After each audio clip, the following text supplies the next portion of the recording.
Hello, how are you? This is Lerone Kuntz. I'm here today to answer some of your questions. Really, one particular question that keeps coming up, especially in the video about food. People want to know, do inmates get food from outside? And the broader question that people are asking is whether or not a rich person can come to jail and get special treatment. Like in Diddy's case, people have asked, wouldn't a correction officer bring him some cheesecake? With someone that works in the jail be paid to bring him something that he's not supposed to get, right? And I want to answer that question because I see a lot of you have those kind of questions when I talk about corrections. In Diddy's case, and high-profile inmates like Diddy, Young Thug, Harvey Weinstein, they will not get anything special from the staff or from the officers or anything like that because they're under a lot of scrutiny. You gotta remember, Diddy is being watched like we're talking about him now, but the media is talking about him. Everybody's curious as to what he is dealing with in jail, so he is in the spotlight now. Not only from the media, but the government. The government is still investigating him and his connections with other people. You have the U.S. attorney here in New York. Well, in New York, I'm in Atlanta right now, but in New York, Damian Williams, who's no joke. So would someone take a chance to bring him something? I don't think so. Would he be in an area where he could receive something and nobody would know? No, I don't think so. He is not in general population. He is in an isolated area if he's still on watch. Even if he's not on strict watch to prevent him from hurting himself, I'm just going to put it like that. If he's not on that strict watch anymore, he's still under watch. People are watching him. And any person that works for a facility, be it a correction officer, a nurse, or anybody that is in his, who has access to him, would want to jeopardize everything that they have to bring him a slice of cheesecake or anything else, or him or any other high-profile inmate, anything would be silly. It would be ridiculous. And I'm not saying that those types of things don't happen. I'm not saying that we don't hear reports all the time of people that work in correctional facilities, correction officers, and the like, bringing in stuff for inmates, food, weapons, drugs. These things do happen. But in the case of a Diddy or a Young Thug or a Weinstein, there's so much scrutiny on these individuals that I don't think anybody would be foolish enough to try to bring him anything or bring them anything, because you're going to suffer the full weight of the U.S. Attorney's Office as well as your Department of Correction. I mean, you would be crazy, but you have some people that come into the system, that work in the system, that are that crazy. And it's sad because inevitably they're going to be caught. If a person wants to bring in something from outside, we consider it contraband. Anything that is not allowed in a jail or prison is considered contraband. So something may be perfectly legal outside and you bring it into a facility and it's contraband. So when I say contraband, it could mean a whole lot of things. If someone brings contraband into a facility, you're probably going to get caught. There's a lot of security in a facility, not just for the not for the inmates, but for the correctional staff as well. And in my last video, I was talking about the kitchen, right? And I was talking about, briefly about how some of the duties are of the officer that's supervising the inmates that are in the kitchen. Well, part of the duty of a correction officer that's working in the kitchen is to watch the cooks. And be aware of the relationship that the cooks have with the inmates. So this is the type of environment that we're in. Everybody's watching everybody to see what is happening with them. So if I'm working in the kitchen and I see the cook is a little too close with the inmates, then I'm watching him. If he's doing things, if he's bringing stuff, I'm going to be aware of it. That's part of my job, is to assess what's happening, for my own personal safety and to stop things from being introduced into the institution, and for the inmate safety as well. So we have to watch all these things. And I'm not saying that it doesn't happen. People that work within the correction department sometimes go astray. And I've worked with 3 officers that have been arrested for bringing in contraband to a facility. And, these are things that maybe the wider public don't hear about or don't understand. Sometimes the things reach the news, but sometimes these things don't reach the news. A lot of times, people who come to work in a correction environment are not always suited to wear the uniform. They don't have the moral compass. They don't have the conviction to actually do a job like this. So eventually they get weeded out within the first 2 or 3 years. A lot of people, it's a high turnover rate. People do get arrested, people do get fired, people quit because it's not for everybody. So those of us who stand the test of time and actually learn the job and actually become good at it, we've gone through those tough periods and we've seen our fellow officers fall. Like I said, I've worked with 3 officers that I know of that have been arrested because they've brought in contraband into the jail. And one of the officers I knew, I'm not going to mention his name, but he seems like an ordinary person. And I came to find out that he had got arrested for bringing in drugs to an inmate. He was bringing drugs in on a regular basis to an inmate that was in our jail. And he got arrested and he got convicted to 2.5 years. And the ironic thing about that is when I left Rikers Island and I moved on to Brooklyn as a correction officer, I was working at Brooklyn Kings County Hospital Prison Ward. And just so have it, it just was a coincidence that he came to the hospital with treatment. He had a leg injury and he came to the hospital for treatment, and I was selected to escort him to the clinic while he came to Kings County, and I got an opportunity to talk to him. And I was asking him, like, yo, man, what happened? Why'd you do that? And he said that he got greedy. He said, I got greedy. They were paying me to bring in drugs to the facility, and I was stupid and I did it. And he was in jail. He did 2.5 years. There's another officer that we used to work with that was bringing in razor blades. He was bringing in straight razors. You can buy a box of 30, 40 razors, and he was bringing in razors and drugs, and he was selling razors for like $25 each. And he was caught, he was arrested, and he was sent to jail. And there was a third officer that was bringing in drugs to the facility, and he was arrested and jailed as well. And, why would a person jeopardize their livelihood and their reputation and become a convicted felon trying to bring something into an institution? That's always a riddle for us when we see this happening.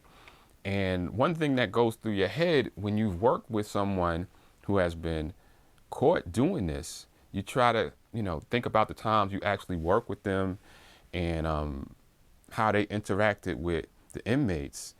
Were there any signs? Could you tell that something was wrong?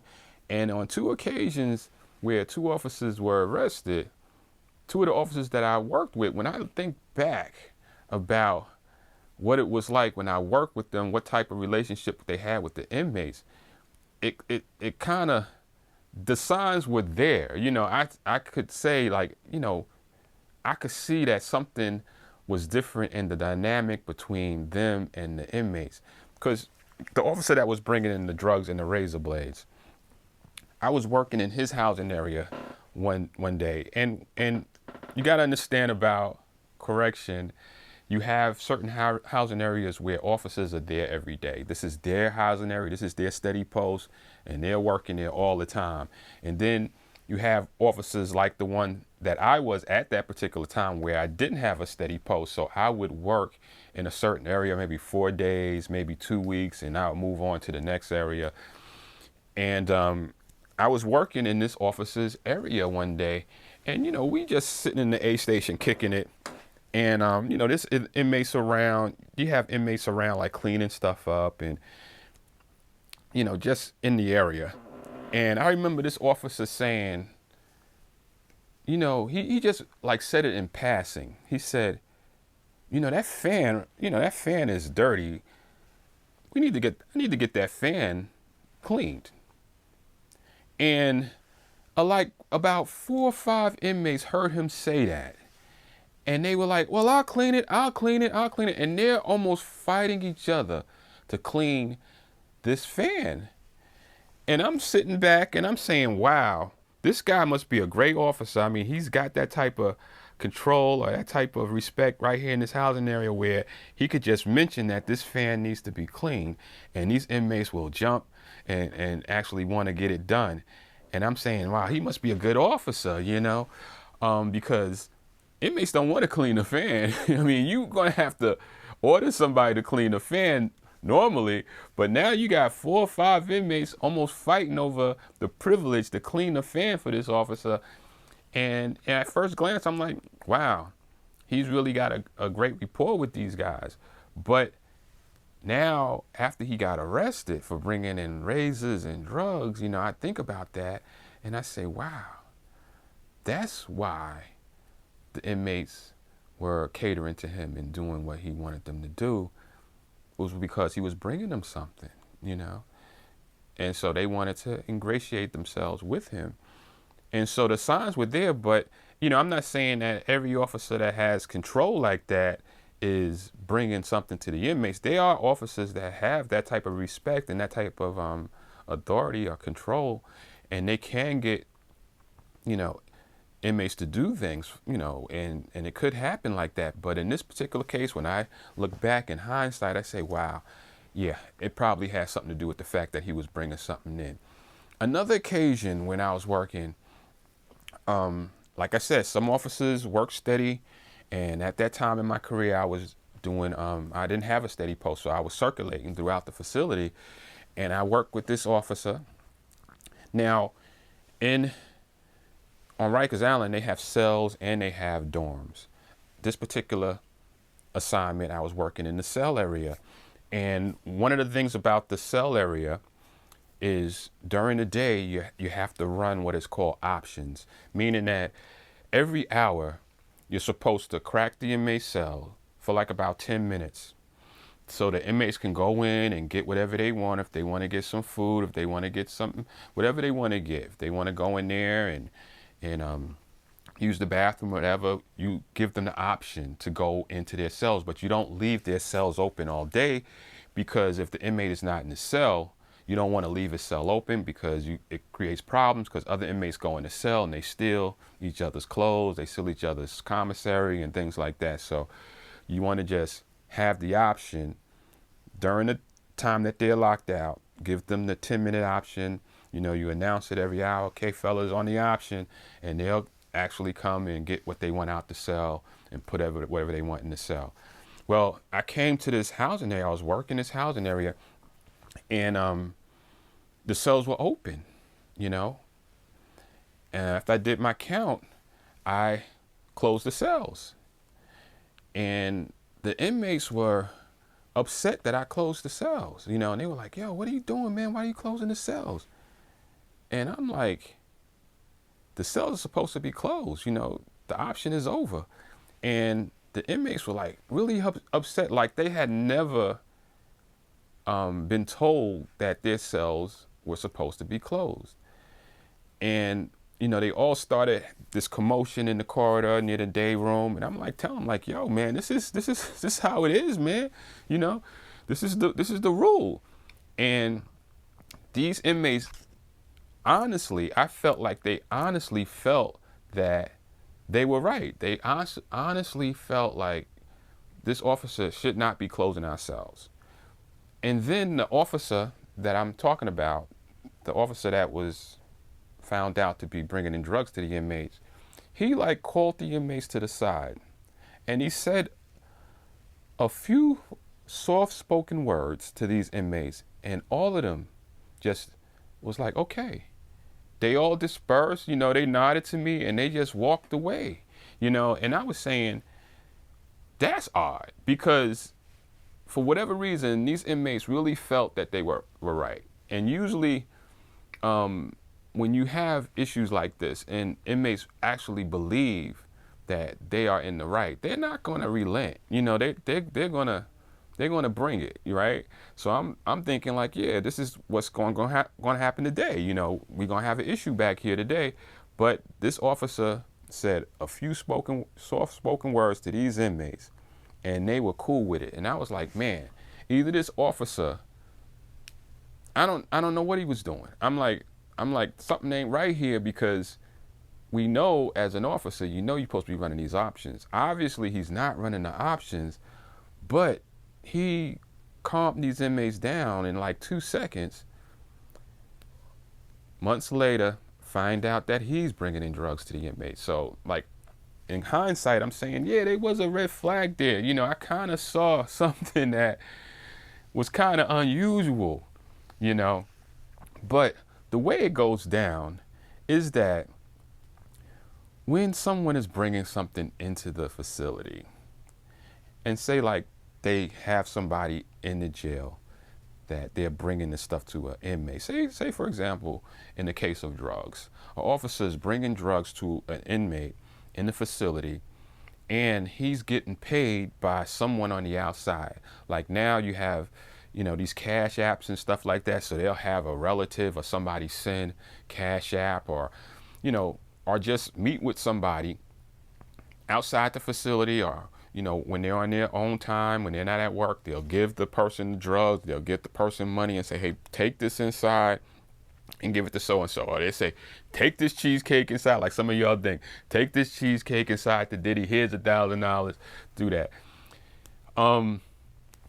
In those cases, when this happens, it can happen. I'm not saying it doesn't, but eventually the person will get caught. And you know how they'll get caught? Either they'll get caught bringing the stuff in, because you have an officer that's on the front gate that is actually doing their job and inspecting who comes through and what they're carrying, and eventually they'll get caught that way. But if they don't get caught that way, what usually happens is that the inmates will tell. The inmates will tell on the officer. It might be the very inmate that the officer is bringing things to, because that inmate, what, you think this is going to be a career? Like you're going to be doing this for like 10 years, bringing drugs into this inmate? No, this inmate is setting you up. This inmate is just sitting back, setting you up, letting you bring him stuff, and eventually he's going to talk to the DA, he's going to have a lawyer, and he's going to tell his lawyer, hey, get me out of here. I got some serious evidence. And if I give it up, I want to get out of this facility. I want to be released. Or he might just want to be transferred to a better jail that's closer to his family or whatever. But he's going to give you up. He's going to give the office up. And it happens every time. And then it may even be another inmate that he's not bringing stuff to and is jealous and say, hey, man, I got some information on an officer that's bringing drugs into the facility. What can you do for me? So eventually the officer is going to get caught, and he then is going to be a convicted felon. And what are the prospects in this society for people who are convicted felons? They're very slim, like there's a lot of problems once you are convicted of a felon in this society. And once you're convicted of a felony in this society, in terms of employment and housing and things like that, so is it worth it? No, it's not. And it can be deadly, it can be detrimental to the inmates as well as the staff if you have someone bringing in drugs, or in the other officer's case that I described, bringing in razor blades. You know, some just recently I heard that some facility had a gun in it or something. I read something like that. So these types of things can affect everybody, and it's greed and people who don't have a moral compass coming into the profession. And now that law enforcement has been vilified in our society, it's much harder to recruit good people. So you have departments lowering their standards in order to get people through the door, because the type of job we have is correction. A lot of these things that I'm talking about that the inmates are supposed to get and they're supposed to have and things that are supposed to happen, all this is legal. This is all mandated. So if you're going to run a jail, you have to adhere to the laws, and you need people to make that happen. And so a lot of departments are stressed because they're understaffed, because people really don't want to do these jobs, but these jobs are necessary to keep our society safe. So when you have a hardship trying to recruit good people, you have a possibility, or you increase the possibility of bad people coming into the system. And like I said, they weed themselves out. We weed them out all the time. But it happens. It happens. Back in the 70s, there was an incident that happened in one of the facilities I worked at, Kings County Hospital Prison Ward. This is before my career started. An officer was killed. His name was George Moshkins. He's an icon in correction in New York City Correction now. And there's a facility named after him called GMDC on Rikers Island, George Moshkins Detention Center. And this officer was killed, I think it was in 1977.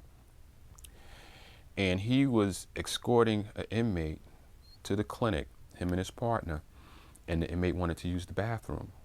So they took the inmate to the bathroom, let him go to the bathroom. Little did they know, a nurse that he was dating, his girlfriend, had taped a gun to the back of the toilet.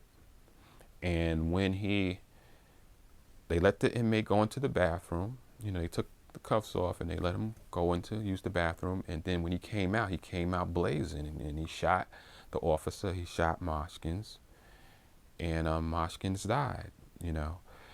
And that was a tragedy. That was probably the only correction officer in recent memory who has been killed in the line of duty.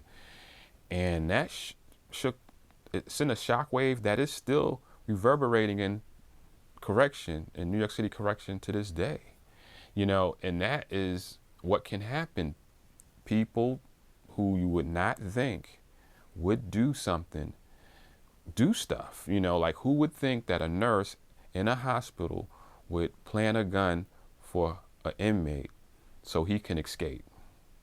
And the inmate didn't escape, he was killed. But the fact still remain, Officer Moshkins lost his life that day. And, we credit Officer Moshkins with making us more vigilant in our job. Those of us who came behind him, those of us who worked in that same facility, there was a plaque on the wall, and there's still, that facility is closed now, but when we were working there was a plaque on that wall. And it was a plaque for Moshkins near the arsenal. And as we would be waiting for our firearms, we would be talking about Moshkins and, praying for one another and making sure that we stayed vigilant in our duties. And I think it probably saved a lot of officers' lives, because the policies changed, a lot of things changed. The mindset of officers changed to be more skeptical and more vigilant. It was no more letting the inmate go to the bathroom without having the officer do a complete top to bottom search of any bathroom that you're escorting the inmate to if you're out, with the public and stuff like that. So a lot of things change. But that's just to illustrate um, the type of things that can happen and the things that we're trying to prevent. So yes, we're watching Diddy. I'm not watching him, but officers that are assigned to watch him are watching him. They're watching each other. They're watching the medical staff. They're watching the cleaning staff. We're watching everybody, the food service people. That's all part of the job. That's what jail is like, and it's a dangerous job, but it's a job that has to be done. And some of us have to do it, and hopefully those of us who accept that responsibility have the moral compass and the understanding to do the job correctly or either get out of the business, right? So yeah, I answered that question, I hope. I see that a lot of people have questions, and I try to go through all the comments and just try to get a sense of what people are asking or what people are thinking. And I would like to go live and actually answer some of your questions about corrections, because I see that, this is a field that people are really not familiar with. So if y'all want me to go live, let me know in the comments, and I'll set it up so we can have this conversation or these conversations about this, because it seems like it's a interesting topic for most people, and I wouldn't mind sharing what I know about the business. So I'm going to leave it there. And as always, thanks for stopping by and checking me out. And until next time, peace and stay safe.